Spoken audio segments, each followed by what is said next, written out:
If you're familiar with my content at all, you've probably heard of the game Pokemon Black 2 Redux. Black 2 Redux is a difficulty hack of the original Pokemon Black 2. The hack maker Adriano added difficult fights and changed Pokemon's movesets, typings, stats, and abilities, and most importantly of all, made the game much, much harder.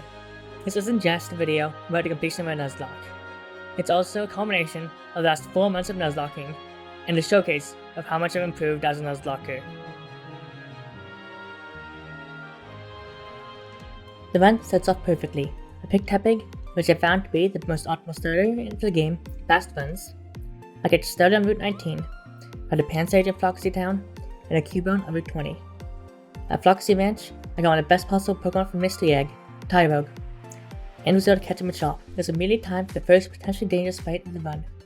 A double battle as a Team Plasma Grunt. The difficulty of this hack hits me hard. I lead Starly and Cubone into the Grunts Mienfoo and Growlithe. I take Intimidate, bring Starly out of the guaranteed kill on Mienfoo. Expecting Grass Knot, I switch Cubone and Tepig. Growlithe, however, is a helping hand, so I decided to take a big chunk of damage from Mienfoo's Fake Out. Starly's the only able to do a bit under 2/3 of Mienfoo's HP for being taken out, first death of the run. Tepig is only able to do about 1/3 of Growlithe's HP, so I'm put into a corner. I'm able to bring Tyrogue in to fake out Mienfoo, taking a helping hand, but instead take a Snarl. Mach Punch attack will take out Mienfoo and Growlithe, and Axew and Joltik come out. I Mach Punch Axew and live with Joltik. Tyrogue is brought down into them. Not wanting to risk, I best answer to Sharon. I switch Tyrogue to Cubone and defense curl with Tepig. I'm unable to do so due to taunt. Tepig is able to do a bit of chip damage to Axew, and Cubone brings Joltik into the red. I bring in a Pansage, take a rock move, and Cubone kills Axew, with only Joltik left or to swear at the victory, and we're off to Sharon. Sharon is the first of many extremely difficult gym leaders in the game. Even after many nerfs to the original Black 2, he's still extremely difficult. Killing even Pokemon too slowly has a set workup, and his lead Porygon, the bulky powerhouse placer in the game, helps with confusion, making it harder to use any fighting types in the fight. On top of that, Munchlax is extremely bulky, making it hard to kill before workup. Besides being the first gym, I can't go in without a plan. I lead Machop, who quickly picks up the kill on Porygon. Lillipup comes in next, but goes down to 2 more low kicks from Machop. Next, Doduo comes out. She has many answer defying types, and I get her switch to Tepig, allowing me to kill with a sheer force boosted Flame Charge. Despite going into the fight with the one less Pokemon Sharon, I'm now up by 1, as Apom comes in. Apom sees the kill on Tepig with Water Pulse, so it's into Pansage, who's going to take out Apom with 2 Magical Leafs. Munchlax is in next. I have just a kind to its bulk. I stab Leech Seed and follow with Tickle, buffing Munchlax's defense and attack. Now it's more of attrition, with Pansage winning, and she has last Pokemon Deerling coming out. Pansage is out again some chip damage, putting Deerling into range for a kill from Tyrogue, securing me my first gym badge. I was then off to Burbank City, where the next gym badge awaited me. In Burbank City, I was able to pick up some new encounters, with Krabby, Wartortle, and Wooper join the team, and then I beat Brawly to obtain a Meta Egg. With that, we're speeding into the next gym. We face Poison type leader Roxy. Roxy's Tubbish has Explosion, which I use at low HP. Since now my Pokemon can Oko, I need a way to bring it into kill range, without being it low enough to explode. The solution? Fake Out Meditite. After Fake Out Chip, Meditite is easily able to bring Tubbish down with Confusion. One Pokemon down, and Gastly comes out. Reaching Hex, I get free switching to Audino. Now, with Audino in, the now Fairy-type Audino baits a Bear Shock, and I bring in Pignite, who is easily able to take out Gastly, and baiting Quillfish. Quillfish runs with Aqua Jet, meaning I switch to Quagsire, whose ability Water Absorb gives them immunity to Water-type moves. Quagsire is able to kill with Bulldoze, and bait out Ivysaur. Knowing Ivysaur will go to Mega Drain, it's into Pansage, where a Sack on Bearsock to bring Meditite back in cleanly. Meditite's able to kill with Psybeam, and Whirlpeed is in. Roxy's Whirlpeed is terrifying. Speed boost means it gets faster each turn, and it's holding Eevee Light, increasing its bulk. Expect to get a Protect is into Cubone, and my game will pays off, and I'm gonna get Cubone in for free. Cubone's at least some chip, but not enough, so I'm back into a corner once again. I need to pick that in, and do some chip damage. I see what not to do with both. First, I switch Cubone into Audino. Audino into Meditite, who's able to take Advanced Shock easily. Back into Audino to bait another Advanced Shock, so I can get Pignite in. Pignite's not in, but takes too much damage, so I get him on a roll. Pignite lives the hit, and Roll Peak goes down. Last Pokemon Coughing is in. Pignite can't kill, most of my mods are too low to beat Coughing, so it's time for small pivots. Pignite goes to Audino. She'll be double slap. Audino into Quagsire. Quagsire to Meditite. Fake out into side and kills. Withdrew. The demonized bird continues to loom overhead. But before I can go up to Castelia, a few plasma grunt fights await me. Most notably, a double battle immediately after the gym. I need to hit my top Meditite. Meditite fakes out Emolga, stop from killing either of my flying weak Pokemon, and double kick kills the first Carvana, with Butterfree coming out next. I switch hit my top to Masquerade, but now Intimidate drop, and Meditite is able to take down Emolga. Beedrill comes out, 2 Pokemon down, and I'm feeling confident. This is about to change quickly. Then I take up Butterfree with another Psybeam, but Masquerade eats a crit from Beedrill, and it's killed. Next turn, Beedrill goes down. With this fight over, I'm also ready to go Castelia. But this battle's taking a toll. A third death, and down to the second Intimidate user, which is still valuable in a Nuzlocke. Now, as I reach Castelia, I would tag battle in sewers. Unfortunately, I go in under-leveled. I need Cubone, those will take out Ariados, but then Golbat comes in. I forced to switch into Krabby to save Cubone, but Krabby eventually goes down to an air cutter from Golbat. After all of this, I bring in Audino, who, after a long, hard fight, is eventually able to help take down the last of the 2 defense Pokemon. After that fight, I know a Pokemon, so I need to make a gamble. In Castelia City, I can get Victini, a fighter legendary, and help me get through Berg. The catch is locked behind an extremely difficult fight, and the Pokemon I needed to get through the fight, Masquerade, now is dead in my box. I made the gamble, and was to sacrifice it at my top, a valuable Pokemon, but I'm able to continue on to Berg. Berg's notorious when people playing Redux, even on normal mode. His game is infamously hard in every iteration. From the old version, a single battle featuring a Technician Scyther, the modern one, a brutal double battle that features 2 Intimidate Pokemon, Masquerade and Vespiquen, and an especially bulky team, make it very hard to deal any significant damage. But if I want to continue the game, I need to face down the beast. In the days leading up to fighting Berg, I planned to fight meticulously. I chose by auto opening, Quilava and Crobat. The first 2 turns work like clockwork. Wing attack puts Masquerade into kill range, even with a second Intimidate drop, next turn an incoming Vespiquen. Quilava lives a Bubble Beam, is healed by Oranberry, and is able to one-shot moth him. With Quilava in kill range now, with Vespiquen and Masquerade double into a slot. Audino comes in, he anchored my plan, and a second wing attack takes down Masquerade. Audino hits a Power Gem, and a Scavalier comes out. Crobat switches to Flareon, activating Toxic Orb. Guts is now active. Guts is an ability that bursts Pokemon's attack when affected by a Sass condition, making Scavalier go down easily to Fire Fang. Leavanny comes in, and auto heal pulses Flareon, who hits Leavanny with another Fire Fang, bringing it down to 1 HP, but survives through Focus Sash. This allows Leavanny to go for Swords Dance, but Flareon is able to eat a Power Gem. However, now a new obstacle hung over me, my previous personal best, and a gatekeeper of the late game, the Flying type Gym Leader Skylar. Before I can even fight Skylar, I need 2 more badges, starting with Electric type Gym Leader Elisa. Elisa is difficult to battle. With Lantern, you'll hit your ground types with super effective stab water moves, Raichu having Air Balloon, and Emolga being immune to ground moves. I leave Medicham, Mirak, and Rhydon face down her Electivire, Lantern, and Emolga. Rhydon tanks an energy ball from Emolga, and I open with Medicham using Zen Headbutt, taking down Lantern before it can hit a demon Pokemon with Muddy Water. Then, Electivire, despite having very beginning ground type damage, is taken out by Bonerang from Airwalk. Lastly, Rhydon is able to take out Emolga with Rock Blast. I am now up by 3 Pokemon. Substrika, Stunfisk, and Raichu are the next Pokemon to come out on each side. Knowing that Rhino's now 2 HP, I switch it in to Quagsire, who's going to be able to take any moves thrown out by Lisa's team. Magium's able to just live a Flare Blitz, allowing it to take out Lantern with that headbutt, before it itself follows Flight Orb damage. Marox will use Boomerang to take out Substriker, leaving Lisa with only Stunfisk. Stunfisk then goes down after being doubled into by my team, securing me my 4th badge of the run. It is time for a now common run killer, Heartbreaker Charles. The plan for the fight was simple.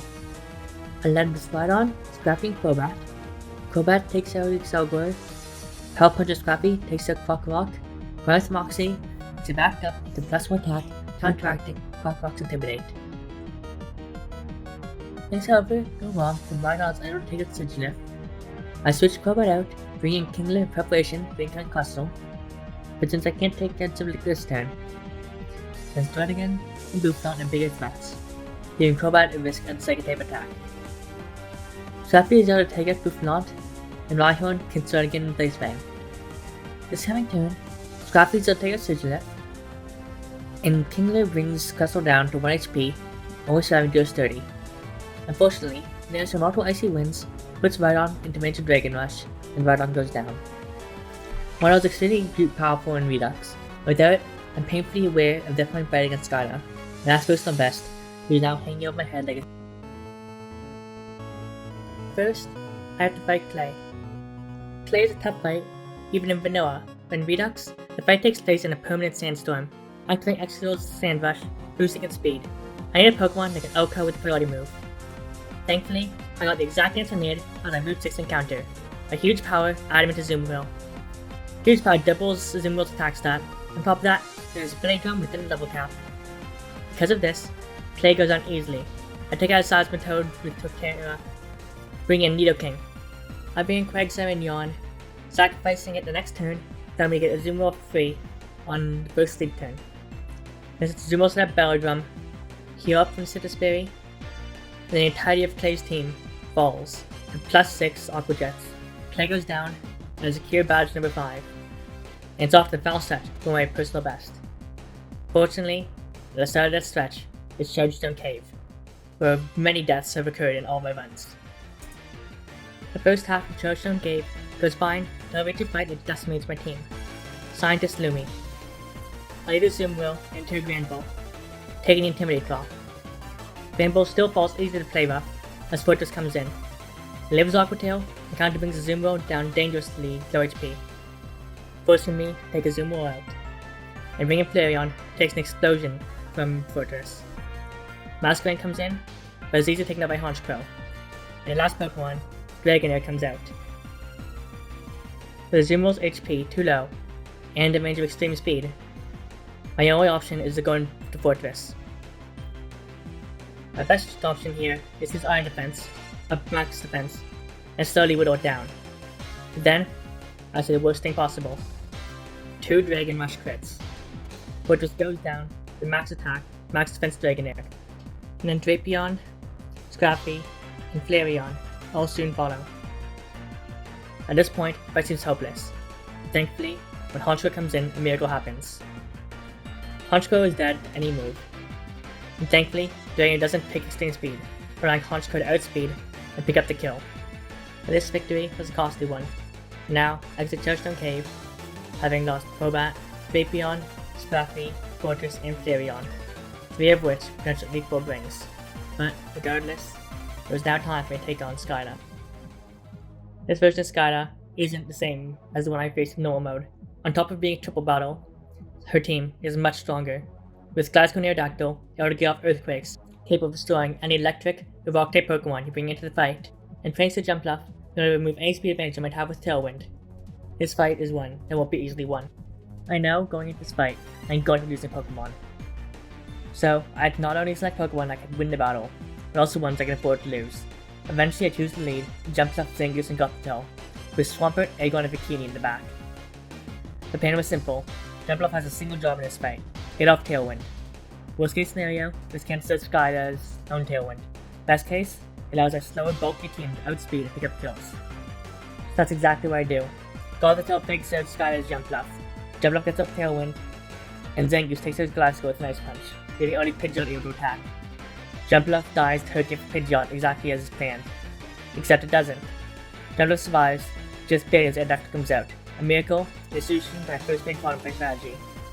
Zangoose on its own can't one-shot Pidgeot, and with no guard, its powerful Hurricane can hit any Pokemon in the field with 100% accuracy. But now, Jumpluff can Helping Hand, and Pidgeot falls to a single Thunder Punch from Zangoose. Then, it's time for 2 sad, and necessary sacrifices. Jumpluff and Zangoose go down, their roles now fulfilled. That's so tragic, I'm now in a perfect position. And now Chip Aerodactyl, its Focus Sash broken, goes on to Aqua Tail for Swampert. The beast comes out, Life Orb Swanna. Rockslide brings all Slizmons low, and Smarts like Aegon brings down Togekiss. Unfortunately, they get this damage in, I was forced to leave Swampert open, sacrificing the momentum. I send to Bikini, who's immediately put to sleep, so now I'm panicking. I know where to go Thunder on Swanna. Thankfully, Aegon gets up from no Rockslide, and Swanna goes down. Bounce takes his mind, it's off to the late game. After Scudder is down, and I reach a Bristol Mountain, I'm surprised at the double battle against Bianca. Despite having not planned for this fight, the box has already reached critical mass, and Bianca's team goes down easily, a combination of Victini, Audino, Azumarill, Aggron, and Hydreigon. With Bianca down, we're able to finish off Bristol Mountain, and off to Redoubt, meaning it's time for another rival battle. I get Aggron to Swallow, who's able to take it down effortlessly with Rockslide. Sandwalk comes in, so it's into doTERRA to go over the spread. Camera comes in, but falls to Earthquake, and I'm up by 3 Pokemon. Flygon comes in next, I switch into a Azumarill to kill the Play Rough. Lilligant is in next, expecting Petal Dance, I switch to Emboar. Unfortunately, he does Quiver Dance, and lives a hit due to having a Focus Sash. After that, Emboar falls. Quickly deciding my best steer, it's into Hydreigon, who finishes off Lilligant and Electros, and I make it to the fight.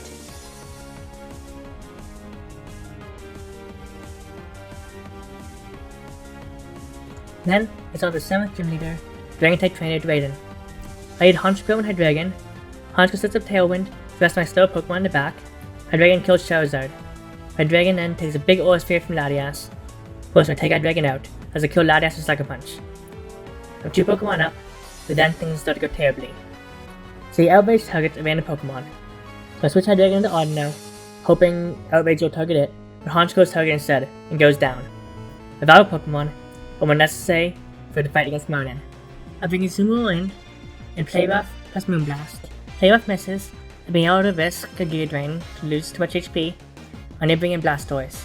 Blastoise barely lives, and then Audino takes a beefy chunk of damage.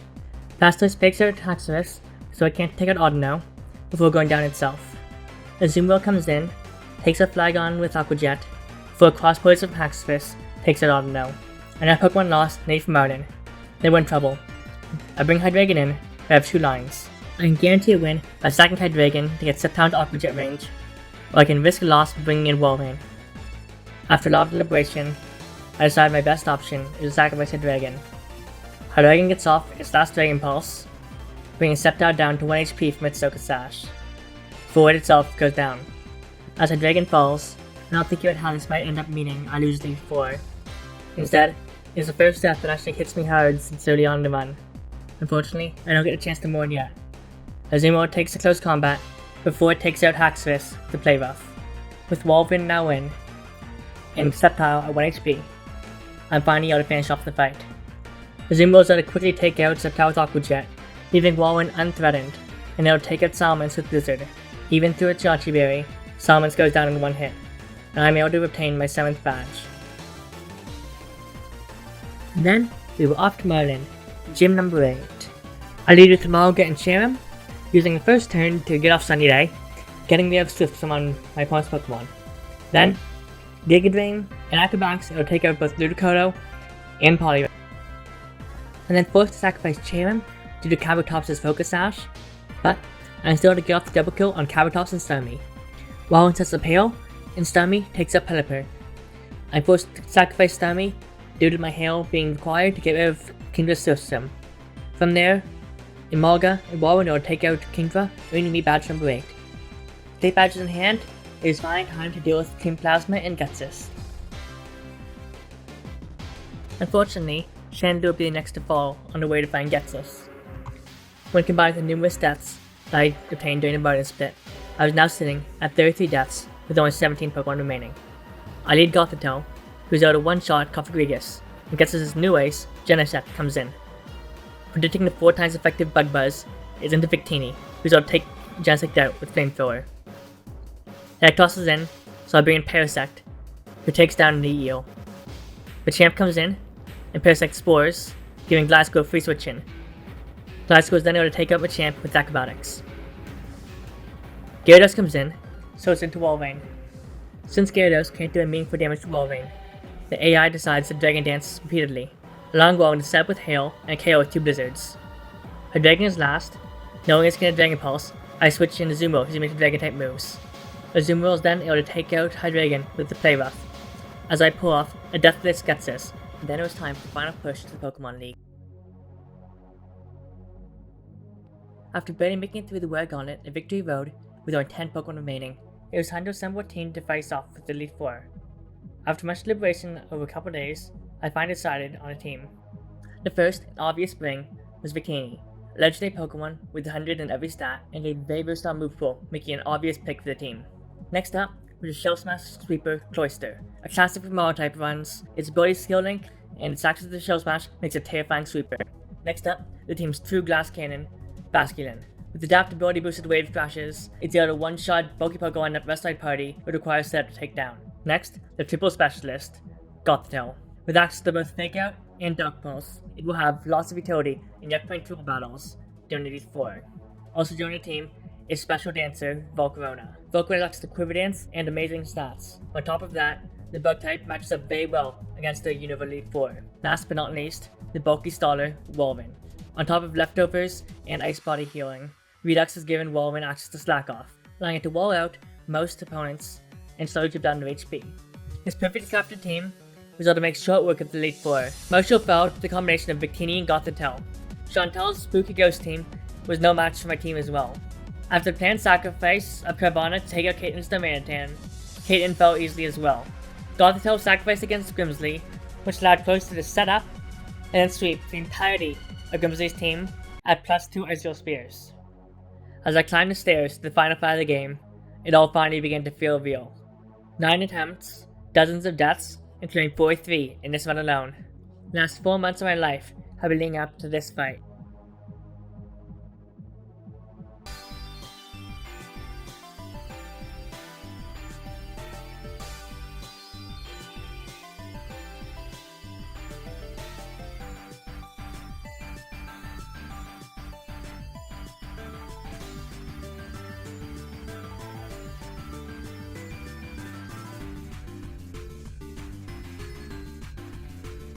Okay, I'll see if you kill me though. In Podion. Show me a crit! Oh, it's a agility also. Is it? Am I feeling about the best too? What's it?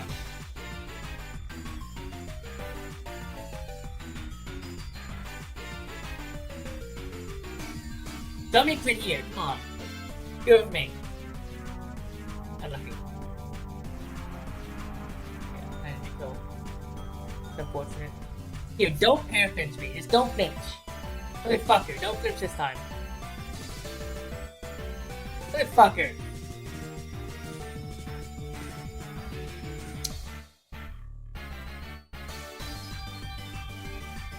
People kills from this range. Big Latios, thank you. Because I can take 2 hits potentially here.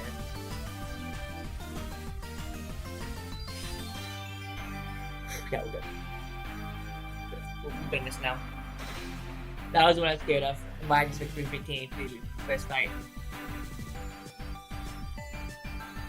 This is dead. Bikini sweep. No. Okay. So Acidic Spray. Doesn't have E-Speed. Glaciate again. Oh, I is close to the Dragonite because it's multi-scale.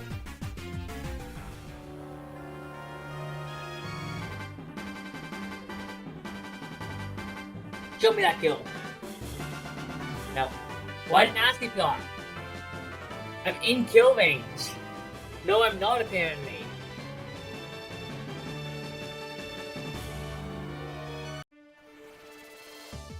And just like that, the game was over. 4 months and 9 attempts later, I finally beat Blaze Black 2 Redux. This game ended up being one of my favorite ROM hacks I'd ever played. But now, it was on to a new challenge.